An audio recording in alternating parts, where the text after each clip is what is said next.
protecting yourself can be difficult. Fortunately, there's a hotline you can call with any questions.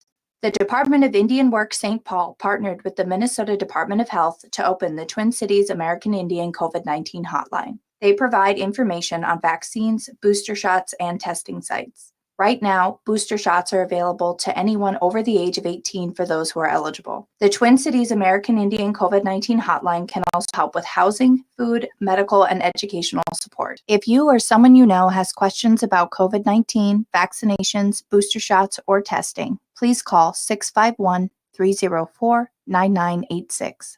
Again, the number is 651-304-9986. The Twin Cities American Indian COVID-19 hotline is open for calls Monday through Friday from 8 a.m. to 5 p.m. Call the Twin Cities American Indian COVID-19 hotline at 651-304-9986. Minnesota has the only original wolf population in the continental United States, and 80% of Minnesotans believe the wolf should be protected. Howling for Wolves is asking Minnesotans to respect our true wildlife manager, the wolf. Their survival is critical to our ecosystems, our communities, and even our economy. As highly intelligent animals with strong social bonds, Minnesota wolves deserve to be protected and admired. Learn more at howlingforwolves.org. Let's live and let howl. Hey, Ogama, I've been hearing a lot about this term, climate justice. What is that? Climate justice is recognizing that the negative impacts of climate change don't affect all people equally. It also means transitioning from a fossil fuel-based economy to a more sustainable future. MN350 is one of the groups that's pushing for this transition to protect our futures. You can even get involved too. That's great, especially since I'm concerned about pipeline projects like Line 3. How can I help MN350? Just find them on Facebook or visit mn350.org. Don't let COVID-19 spoil the fun for you or your family, so get a vaccine or booster. COVID-19 vaccines are safe, effective, free for everyone, and are now available for anyone over the age of 5. Booster shots are also recommended for everyone 12 and older if it's been more than 5 months since your previous vaccination. To get more tips, schedule your vaccine, or get tested, visit ramseycounty.us/COVID vaccine. That's ramseycounty.us/COVID vaccine. With your AM 950 weather, I'm Brett Johnson. Look for cloudy skies tonight with a low around 44, Thursday cloudy with a high near 63, and Friday sunny with a high near 75. Tap, taste, and treasure at Vinaigrette. They offer the finest in extra virgin olive oils, white balsamic vinegars, wine vinegars, and more. Reintroduce yourself to all of the many flavors by tasting before you buy. Vinaigrette is located off 50th and Xerxes in Minneapolis or at vinaigrettemn.com. Portions of Native Roots Radio may be pre-recorded. It's a good day to be indigenous. Get up, stand up. They are going to become more brutal. Couldn't cut, hitting cut again. Because all the hippies were trying to be Indians anyway. They're going to become more repressive because it's a matter of dollars and their illusionary concepts of power. Hey, Victor. We must live in balance with the earth. And also with recent happenings that wounded me. I am awake. Welcome to Native Roots Radio presents I'm Awake, and I'm your host, Wakanja Hade. Hey, Kadagi to all my friends and relatives in 4 directions. You are listening to Native Roots Radio presents I'm Awake, and I'm your host, Robert Pilot. We discuss local and national Native news and events. And as you know, Wendy, Native issues are human issues, and human issues are Native issues. This portion of the show is brought to you by Native Roots Trading Post, located at 700 Nicollet Mall in downtown Minneapolis and the first floor of the Dayton's building. We support Native American artists. Yes, we do. Hey, we're going to switch it up a little today, Wendy. It's a gray day here and the rainy day in the Twin Cities. It's a great feeling. It's kind of a gray feeling and a heavy feeling, too. Right. And it's the second anniversary of George Floyd's murder, just about 3.5 miles from our house here in the Twin Cities. We're in St. Paul. And also the unbelievable Texas shooting where 19 students, young students, were murdered along with 2 teachers by a gunman. And we just had a shooting 10 days ago at a grocery store. Yeah. And, I don't know. Is it the weather? Is it just all this heaviness? I think it's everything, it's just everything. It's, everything just comes down and, being on social media and reading so many things today really added to the gloominess. But I was reading a lot of different things, and I didn't know, and I've never heard this, that first responders said that they when they arrived, there were dads lined up. Some of them were barefoot, some of them had business suits on, and they were lined up shoulder to shoulder, breaking windows and reaching in and pulling their kids out, all the kids Wow. out, even while the shooting and screams could still be heard. Yeah. Horrible. I mean, I don't know what I would do in that situation. Yeah. Hopefully, I think I would run towards the shooting to grab the kids out. Yeah, definitely. Yeah. Yeah, I think you would. But one of the things too, we reached out and we haven't talked to Audrey Thayer in a long time, and she's an educator at the tribal college up in the deep north. City council. Yep. Yeah, and we haven't had her in a long time. And I reached out to her and to look at her perspective, and she speaks in a good way. And I'm not sure if Audrey's on right yet because we're kind of blind here when it comes to phone calls. But if Audrey's there, speak up, Audrey. Audrey's not on yet. Right. Okay. All right. Well, yeah. Go ahead. So Len. I just had I copied and pasted a couple of things that I just wanted to share, if that's okay. No, perfect. I'm friends with a group on Facebook, and it's called "I'm a Mother to an Angel." This is what they wrote. These children got up yesterday and innocently got ready for school as they did their teachers. The children had their awards ceremony yesterday, which was the day before yesterday. So it was a day of celebration for their achievements and a day of excitement since summer break was so near. I think this Thursday was their last day of school. Right. Yeah. Many parents had just left the school a couple of hours prior after going to the school to cheer them on. We never know what life will bring. We never know how much time we have. A large group of parents have joined a club that nobody wants to be a part of. If I could find their parents, I will reach out to them. The parents of the teachers included. They were someone's children's too, and there was pictures of all the kids. A couple of them still haven't been released, they said, because Wow. Yeah. Another really, really sad thing is that I read also that a lot of parents had to go in and give DNA because the AR-15s just do a number on these little tiny bodies, and to identify the bodies, they had to get some DNA evidence. Some of the parents also said that they had to identify their children by looking at their feet. Gosh. It's sad. You know what? A friend of mine just posted an article about how we look at these things and then we go on to our regular lives, and we just go on and watch other things, and we go on and to do other things. I think that we really need to sit and look at it and really feel it. We need to feel angry. We need to feel sad. We need to just do that to get through it. Yeah. And not disregard it. Well, we reached out to Audrey, and I know she has a perspective of this too. And Audrey Thayer, are you there? Can you hear me? Yeah, Yes. we can hear you. Yes, welcome. Oh, to good, because they mentioned I might be breaking up. I'm back in the woods. I'm not in Bemidji. I'm just south east of Bemidji. So hopefully I don't break up too much. So it is, with much sadness. We had school shootings, a school shooting up in northern Minnesota some years back, and I knew some of the families, and it was very tragic. And now we've had this again. Robert, I certainly, and Wendy, hi, certainly feel that it's like deja vu. We went through all this politically and got nowhere with the past administration. Now we're here again. And of course, I live in an area up here where there's many Second Amendment people. and who have strong feelings about the use of guns. I have always taken the stand that I don't believe, as a city council member and personally, no one should die by the hands of a gun. And I'm in confusion on AR-15s and guns that hurt to kill people. I believe in, I'm an Anishinaabe and live up north. And yes, we eat our deer and we eat our, and we in an honorable way.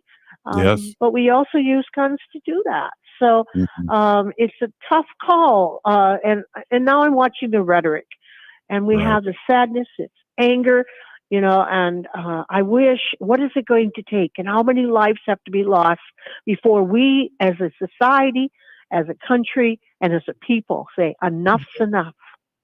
Audrey, that's where I come from.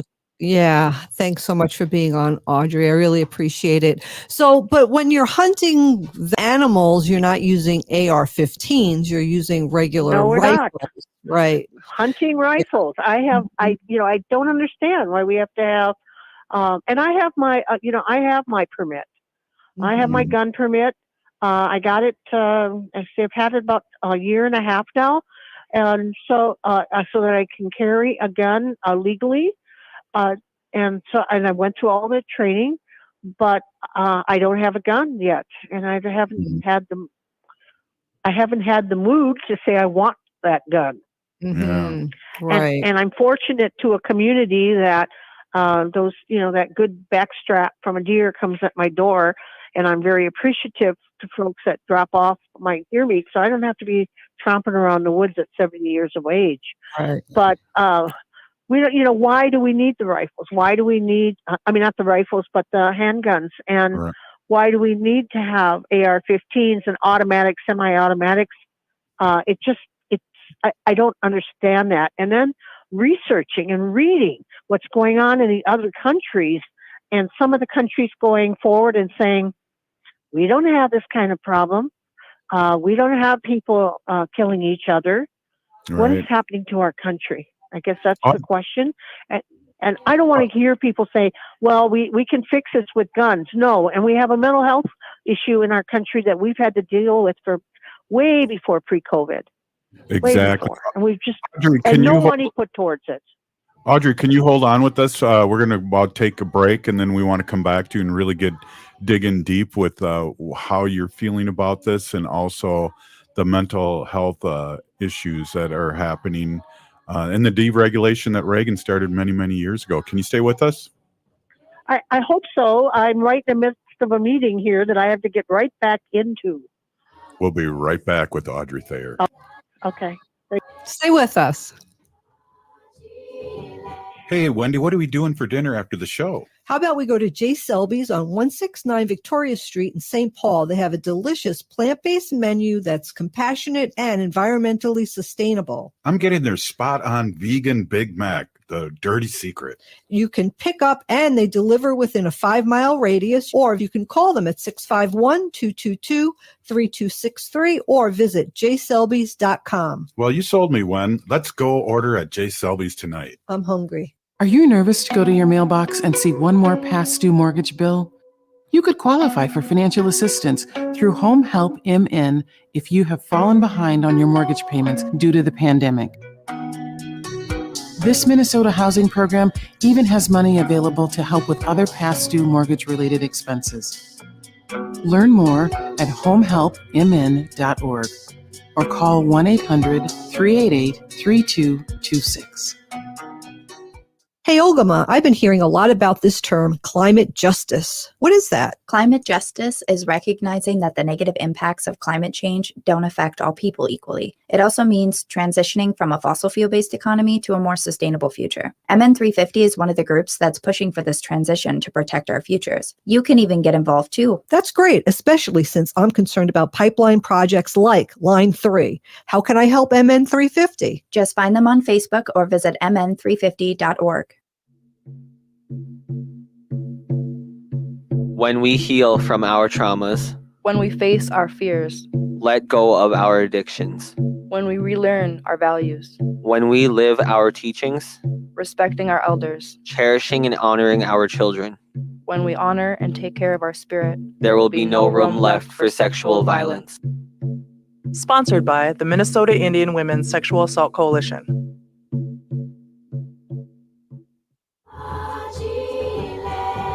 You're listening to Native Roots Radio. This is Spirit from Reservation Dogs. Get up and listen.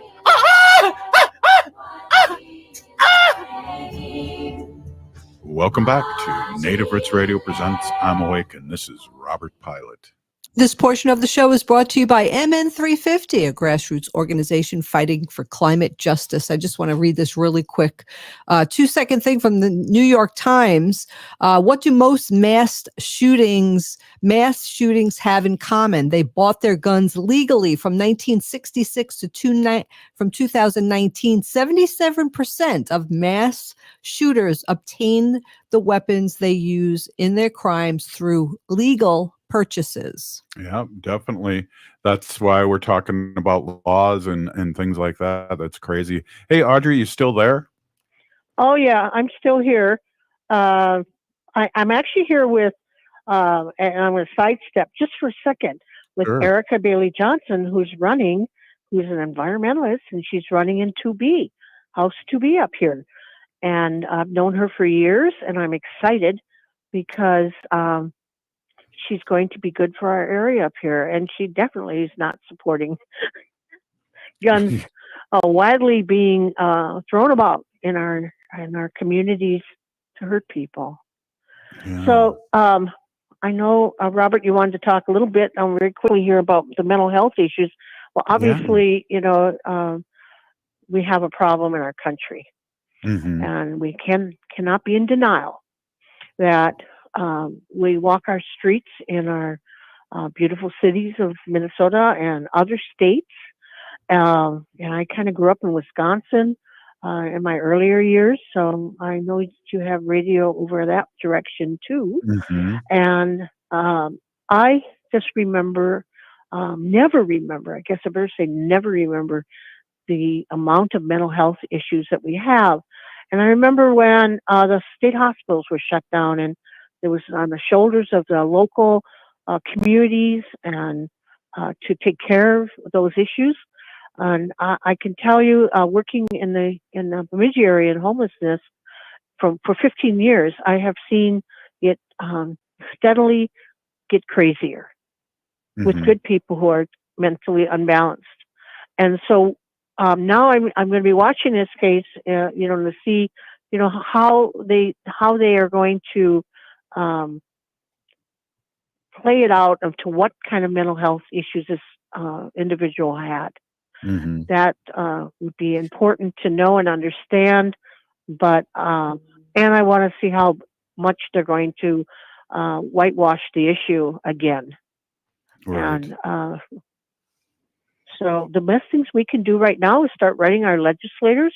We have to start talking to our neighbors and visiting and saying this is not okay, and encouraging our community members, our people, your friends, your relatives, those you don't agree with, and ask them to use their voice. Use their voice. Time for action. We have mental health issues in our country. We don't need any more. I'm worried. I'm concerned about a repeating event by someone and saying, well, it happened there, they're going to do it again and do it more. I don't want to see that happen. Right. The copycat syndrome. Exactly. And Audrey, you remember when Reagan deregulated all this stuff in the 80s? This has been put all these souls out on the street, and now there's no funding. You remember that? Yes, I do. And no funding, no place for them to go. And I still am very comfortable working around the community of our challenged folks that don't have a place to be, who have mental health issues, but you never know, right? So people are afraid of that, and I suggest that's the other piece, that we start educating ourselves and understand what's going on with our mental health in our communities, and hopefully dollars will be generated not only for our tribal communities but our small communities, rural areas, And the cities are unbelievable, not just Minneapolis, but cities in general.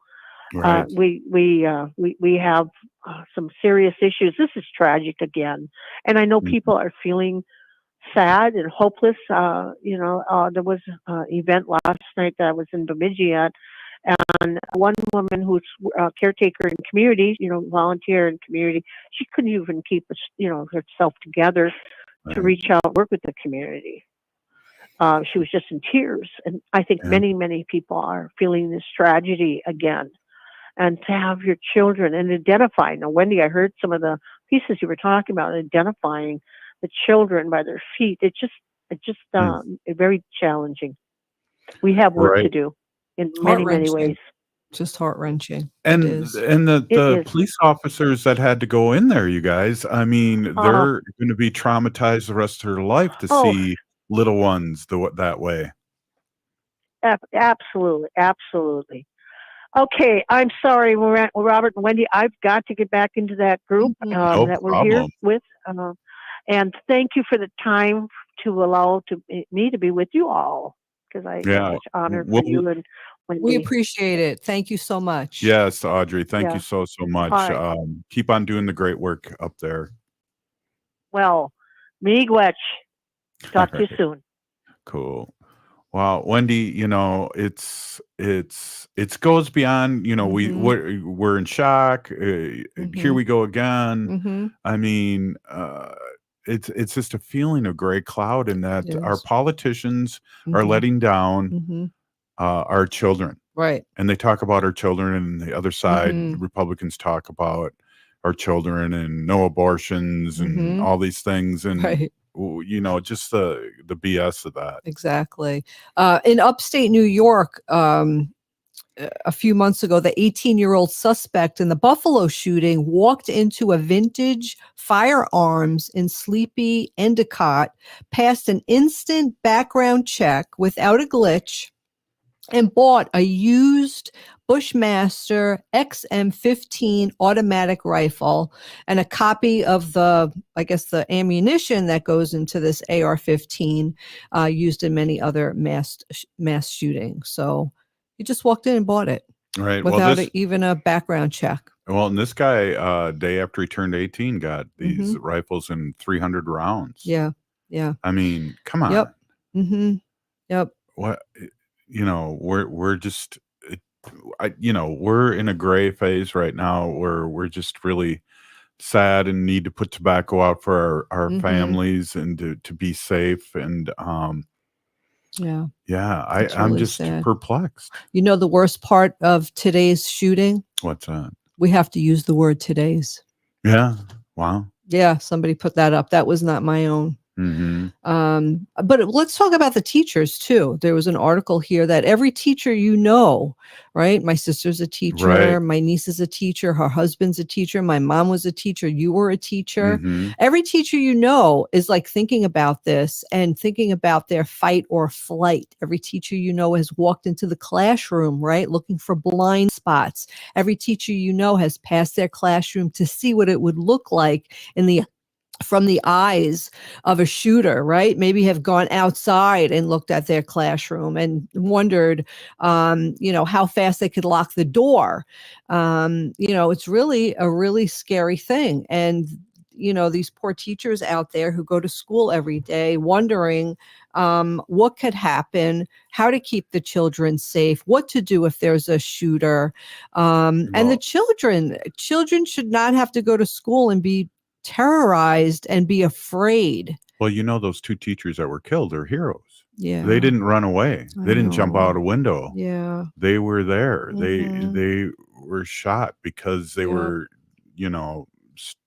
sitting in there for their kids, the 19 students, I heard they all came from the same classroom also. It was all the kids from the same class. How sad. Just I don't even know. I don't know what to say anymore. I know. I really don't. But I do feel really that each person in this country really needs to take a look at this and feel sad. Think about kids that if you're a parent, and put yourself in their place and really feel the pain of this.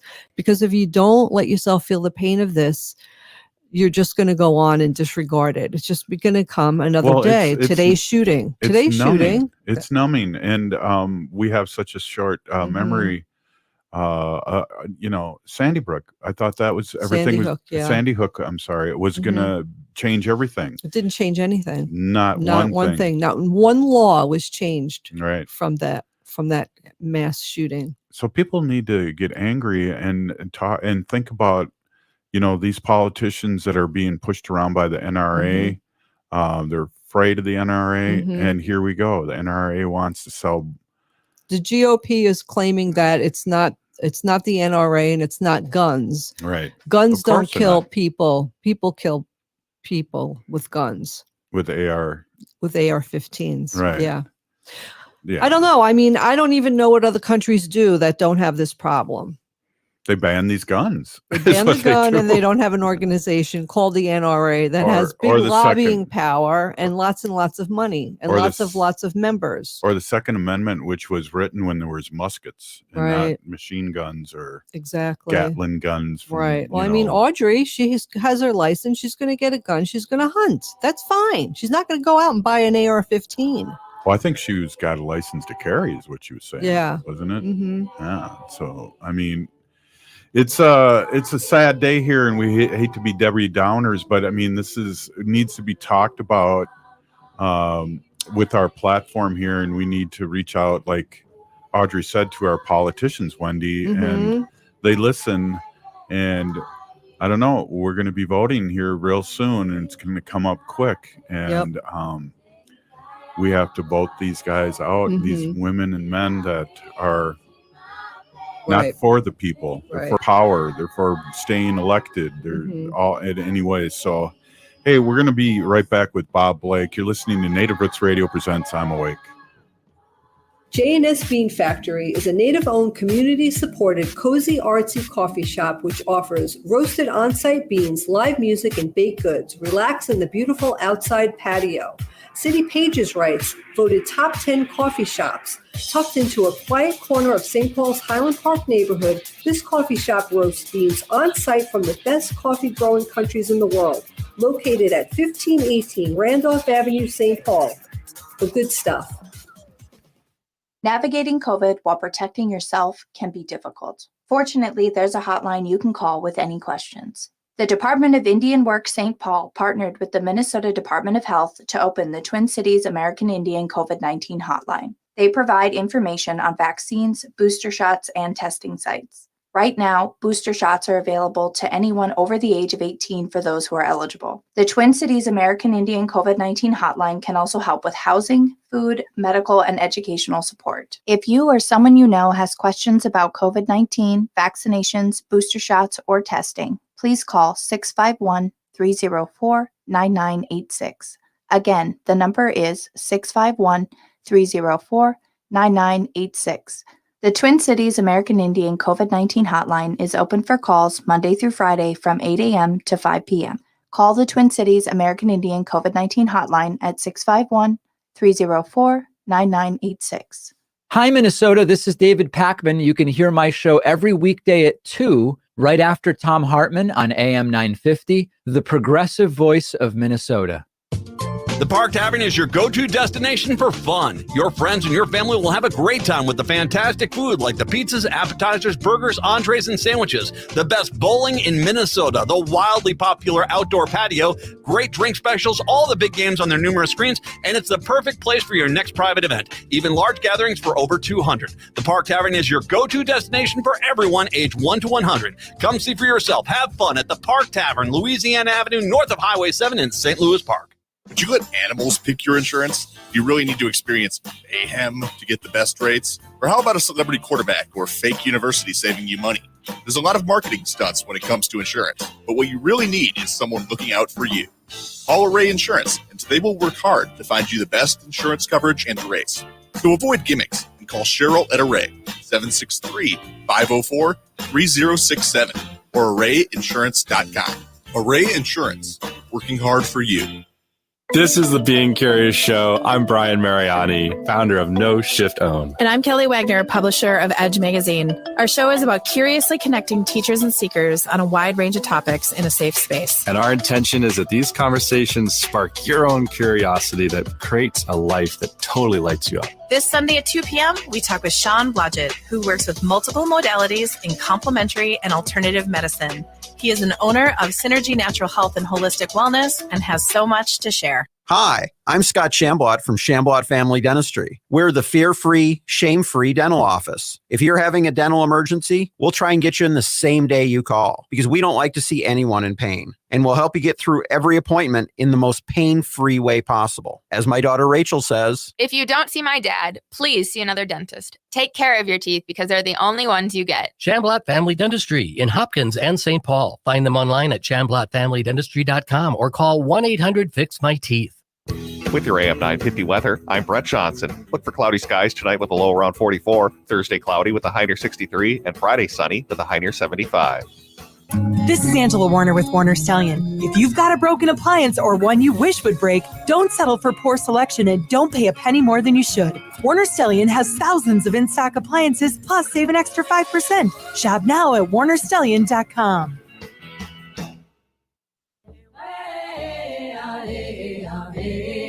Hi, I'm Jane Fonda, and you're listening to Native Roots Radio.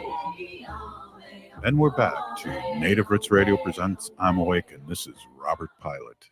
This portion of the show is brought to you by the Minnesota Indian Women's Sexual Assault Coalition.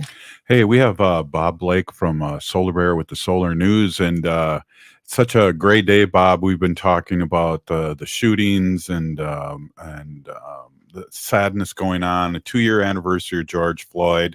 So it's great to have you here with some positive news, and we're glad you're here, and we've missed you these past few weeks, and looks like you're in a new home studio, so welcome. Yeah, I bought a townhome, Robert. I don't know if you can see my new digs here. Oh, I like that. Beautiful. Yeah, it's anyways, I haven't really unpacked yet. Oh, you got a year to do that. Don't worry about it. I got a year to unpack right now, Robert. That's great. You're busy. Yeah, big congratulations. Where in the city are you? Over by Maplewood, actually. Oh, yeah. Who's Indian now? Oh, who? Yeah. So that yesterday. I looked at 20 homes and made 5 offers before I finally got one accepted. It's a crazy market, Robert. It's a crazy market. Yep. Yeah, it totally is. It's crazy. You know, we cut our grass and our house is worth $100,000 more. What the heck? And where can you move? It's the truth. It's the truth. Like, I mean, it's unbelievable. And I feel like I'm just so fortunate to have someone that accepted the offer. We closed. Right. I moved in. The place is mine. The deal is done. So yeah. Awesome. Congratulations. Yeah, that's a big Best deal. wishes. Right on. Yeah, but it's a 3-bedroom, 2-bath, and 1,500 square feet, and so I'm gonna turn it into a really cool solar bear pad. with a pool table, I hope, and a foosball table. Yeah, exactly. Yeah, so I heard you guys just talking about that, and I mean, what, how many more times is like this need to happen before like this country, our politicians decide to do something? And my whole thing, Robert, is like what you say, like, start a nonprofit, run for office, run a business, like fight the power, like fight the establishment, and get in there, because that's the only way we're going to change things. And also vote. We have to vote the right politicians in that are going to make that aren't going to be bought by the special interest, and that's why this continues to happen. Exactly. I mean, they don't happen in any other countries, Bob. This is, Canada's even got it together compared to us. I mean, they're banning these assault rifles, and we lean on a constitution that was written when there was muskets, and it took 3 minutes to shoot a bullet. Yeah, and my reservation had a shooting back Yes. in 2000, 2005, and you know, boy, I tell you, I mean, and Bill, Bill, Right. he had a camp after that with those kids that experienced all that, and it was incredible to listen to those kids and for them to all share their story, and it's just and then the guy that shot the shooter, Yeah. I went to high school with, and he was there to cook at Bill's funeral. He was there to cook at Bill's funeral, and he said, "Bob," he goes, "when I found out this was your brother, I had to be here to cook for him." And I hugged him and I said, "Hey, man," I said, "thank you for doing what you did that time too." Um, Remind people who your brother was. oh yeah, my brother was Sergeant William Blake, Minneapolis Police Department, and he was just a real strong advocate of community policing. I mean these things that are happening right now in our law enforcement. But Bill was all about getting more officers of color on the street to work within the community. I'm sorry to say, but it's hard for me to feel sorry for these guys right now, because these were all things that my brother was really advocating for when he was alive, and wanted to make these changes within the police department, and so unfortunately, here we are, 10 years later, and all these things happen with George Floyd, and of course, and the other things that are happening. So but yeah, Bill was a great guy, and a real good cop, and he was really about the community. I actually had some people that came up to me and said, "Where are those kinds of cops like your brother and your uncle? Like, where are those guys again?" And those guys did the job because they felt like it was their calling. It was something that they were meant to do, and it wasn't something they did because of it was a paycheck.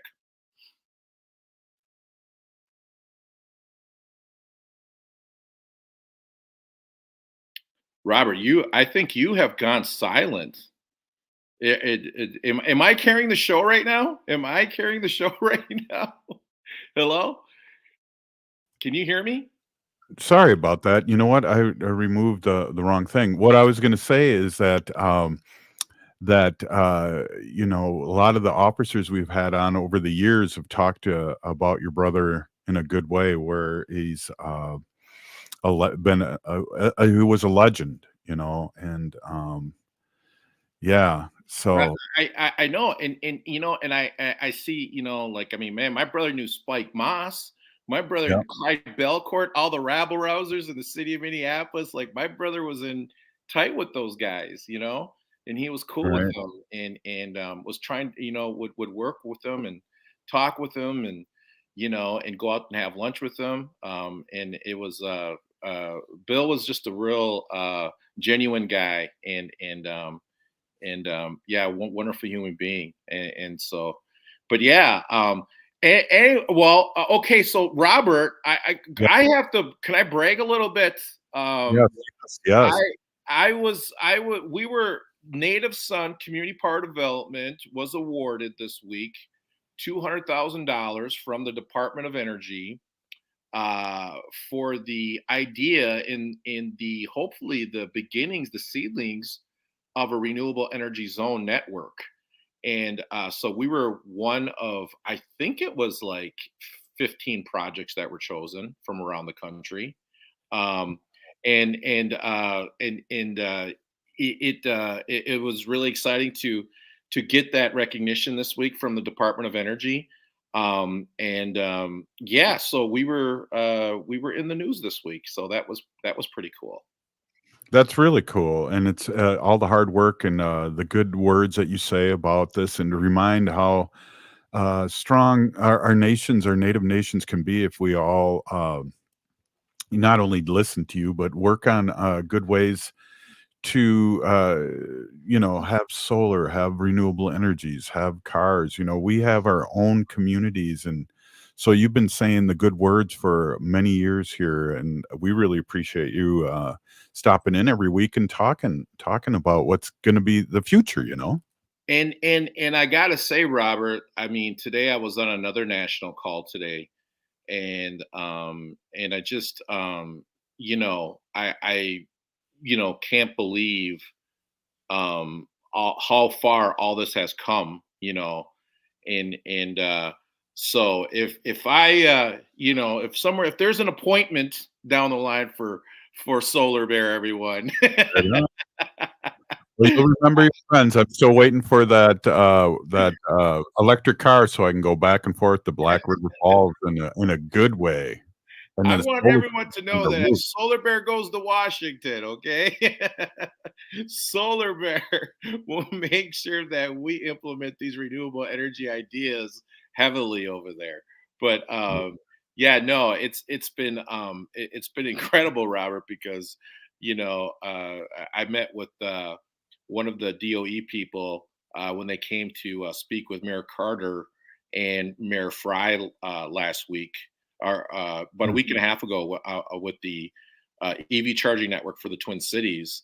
And so it was great to sit down with them for a couple of hours. And after they had their shindig with the mayors, they wanted to meet the Solar Bear. So that was really cool to have a couple of hours with them, personal time, and talk to them about renewable energy and EV cars and all the other great stuff that they're trying to get put together at the Department of Energy. So those are the kinds of things, Robert, I get to do, and everyone. It's exciting work.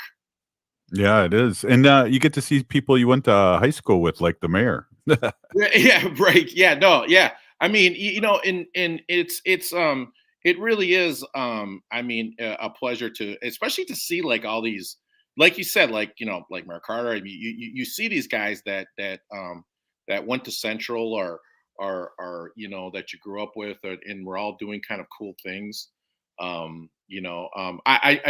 It's amazing, Robert, as I get to meet people around the country and these tribes. I get to come across old friends of mine from Haskell, Indian Nations University, who are all like doing incredible work in their own tribal nations now, or leading them. And so that's kind of cool how I get to see them out here, and they're like, hey, you remember when we were at Haskell together? And it's so that's pretty cool. Yeah, that is cool.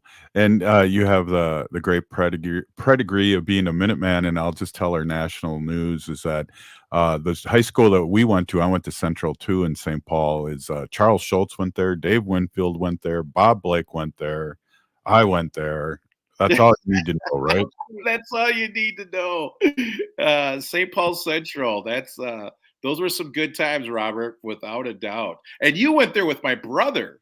My brother Joe went there with you. Right. And your other brother went to St. Bernard's. St. Barnyards, we called St. it. Barnyards, exactly. Well, we didn't really get to the solar news this time, Robert, but next week, we'll have a full show of the solar news with the Solar Bear. Yeah, it was great talking to you and reminiscing about your brother, and that I've known since I was 14, 15 years old. So rest in peace, Bill. And Robert, everyone get out and vote. This is how we change policy, create change. Vote. That's right. We'll be right back after this short break, Wendy. Stay with us. Hey, Olgama, I've been hearing a lot about this term, climate justice. What is that? Climate justice is recognizing that the negative impacts of climate change don't affect all people equally. It also means transitioning from a fossil fuel-based economy to a more sustainable future. MN350 is one of the groups that's pushing for this transition to protect our futures. You can even get involved too. That's great, especially since I'm concerned about pipeline projects like Line 3. How can I help MN350? Just find them on Facebook or visit mn350.org. Minneapolis Public Schools wants to hire you. They have a variety of positions to start your career. You can work in the classroom as a teacher or classroom support, or work outside the classroom as a bus driver, in the culinary wellness department to help prepare nutritious meals, or keeping the building safe and sanitized as a custodian. Bilingual, bicultural candidates encouraged to apply. Start your career in education and apply today at jobs.minneapolis.k12.mn.us.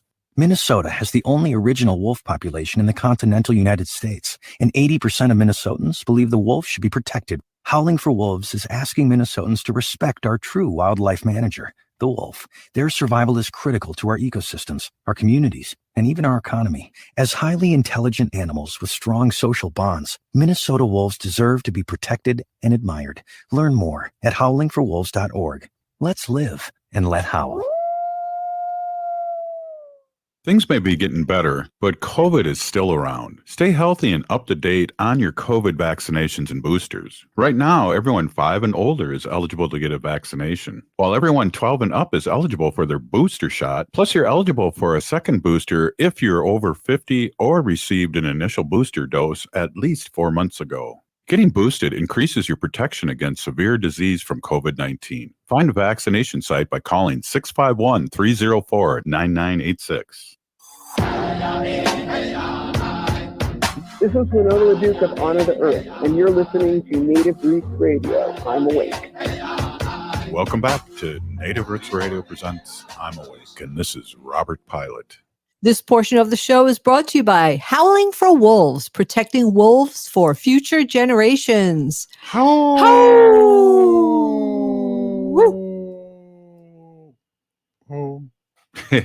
Hey, Wendy. That's I don't know what you got cooking for us today, but it's been kind of a downer day, and we got to talk it out. So, and it was good talking to Bob Blake and kind of remind us that there is a solution. And so, I'm going to hand over the show to you, and you're going to talk about our relatives, our sacred animals. Yes, the sacred animal section.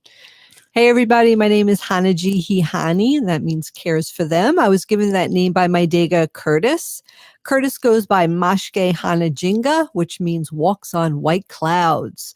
I'm a humane policy volunteer leader for the Humane Society of the United States, and I work on animal issues at the local and state level. It's always my pleasure to do that. And we work by contacting our legislators and people who get to make the laws. So that's what we have to do. You know what, while we were talking and break, I just want to bring this up that, HSUS, we've been really trying for many, many years now to try to get lead shot banned. Right. So lead shot, right? People have guns, they use lead bullets, they kill animals. And a lot of times what they'll do is they leave gut piles there, right? Or the animal gets shot and is not killed immediately. So it runs off somewhere else and dies elsewhere. Meanwhile, the lead gets all over the place, and then predator birds come and eat the animal and get lead poisoning. You know, there's a reason why lead paint was banned. Lead was banned in paint. Lead was banned in gas. Lead was banned in pencils because it's poisonous, right? That's why. I don't know about pencils. Yes, they use. It's not lead. They use a different substance. It's not lead. Okay. There are too many kids would be chewing on their pencils and getting lead poisoning and neurological problems. But anyway, right. I regress. Sorry. I was scrolling through the but here's the thing, the NRA, even if it's a good thing, even if getting rid of lead shot is a good thing and people can use other bullets like copper bullets or other bullets that are just as good and accurate and whatever, they feel that any kind of restriction whatsoever is going to lead down the big rabbit hole. So, if they're able to ban lead shot, what's going to be the next thing? And what's going to be the next thing after that? And what's going to be the next thing after that? And before you know it, people aren't going to be able to have their guns. So that's why we're in the predicament. That's why we're in the predicament we are. All right, I'm changing gears here. Enough of that. Second Chance Animal Rescue posted a post that I read a really long time ago, but I thought it was a really good, fun story that I want to read about. And it's about a purebred pointer dog named Judy. And she was the mascot of several ships in the Pacific and was captured by the Japanese in 1942 and taken to a prison camp. What? Yeah, there she met craftsman Frank Williams, who shared his small portion of rice with her. Yeah, that's him and her. Judy raised morale in the PO camp and also barked when poisonous snakes, crocodiles, or even tigers approached the prisoners. When the prisoners were shipped back to Singapore, she was smuggled out in a rice sack, never whimpering or betraying her presence to the guards. The next day, that ship was torpedoed. Williams, yeah, listen, the dog's really been through a lot, and so have the soldiers. Yeah. Williams pushed Judy out of a porthole in an attempt to save her life, even though there was a 15-foot drop to the sea. He made his own escape from the ship, but was then recaptured and sent to a new POW camp. He didn't know if Judy had survived, but soon he began hearing stories about a dog helping drowning men reach pieces of debris after the shipwreck. And when Williams arrived at the new camp, he said, quote, "I couldn't believe my eyes. As I walked through the gate, a scraggly dog hit me square between the shoulders and knocked me over. I've never been so glad to see that old girl." They spent a year together at that camp in Sumatra. Judy saved my life in so many ways, he said Williams, but the greatest of all was giving me a reason to live. All I had to do was look at those weary, bloodshot eyes and ask myself, what would happen to her if I died? I had to keep going. Once hostilities ceased, Judy was then smuggled aboard a troop ship heading back to Liverpool. In England, she was awarded the Dickin Medal, the Victoria Cross for Animals in May 1946. Her citation reads, "For a magnificent courage, magnificence?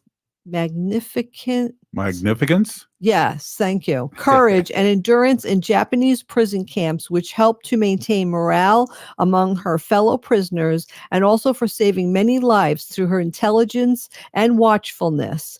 At the same time, Frank Williams was awarded the PDSA White Cross of St. Gilles for his devotion to Judy. Frank and Judy spent a year after the war visiting relatives of English POWs who had not survived, and Frank said that Judy always provided a comforting presence to their families. When Judy finally died at the age of 13, Frank spent 2 months building a granite and marble memorial in memory, which included a plaque describing her life story. Isn't that really cute? Yeah, you hear a lot about. Yeah, and I went on line, and I have another really quick story that I'm going to talk about too. So I just was like looking for stories about dogs that helped men and women at war. Yeah. There is Sergeant Stubby. His name's Sergeant Stubby, a mixed breed dog with a stubby tail, possibly a bull terrier or Boston Terrier mix, started out as a stray who hung around the group of soldiers where they were training in New Haven, Connecticut. He eventually became the most famous canine hero of World War I. He served in 17 battles in France alongside his best friend, Private J. Robert Conroy, and the 102nd Infantry 26th Yankee Division. The fearless pup performed a number of vital roles, including alerting troops to incoming gas attacks, chasing German spies, locating missing soldiers in between the trenches, and, of course, boosting morale. And here's a picture of Stubby. At the war's end, the brave dog received a medal from General John J.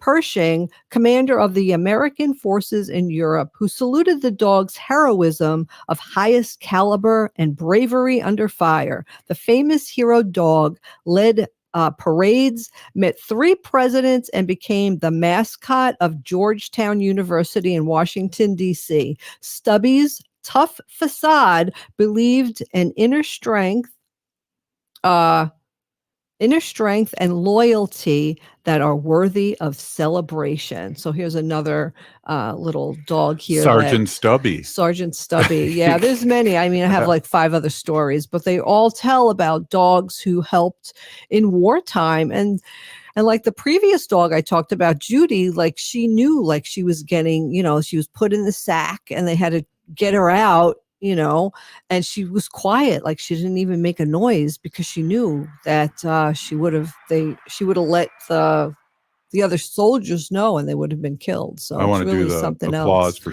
Sergeant Stubby again. No, I really think that they're really so smart and they kind of understand and they get it. They So do. that's this They're a sacred animal segment for tonight. As we know, they're a being. Mm-hmm. They're, Yeah, they have a soul. They are. And they're very sacred. Native Americans, many chiefs are named after dogs. Mm-hmm. So, hey, it's been our pleasure to be on today. If you're listening to the show, you are part of the resistance. We need to resist, divest, join a group, and run for office. You've been listening to Native Roots Radio presents I'm Awake. We are the 7th generation. Free Leonard Peltier. It's an absolute must for any true foodie. Vinaigrette at 50th and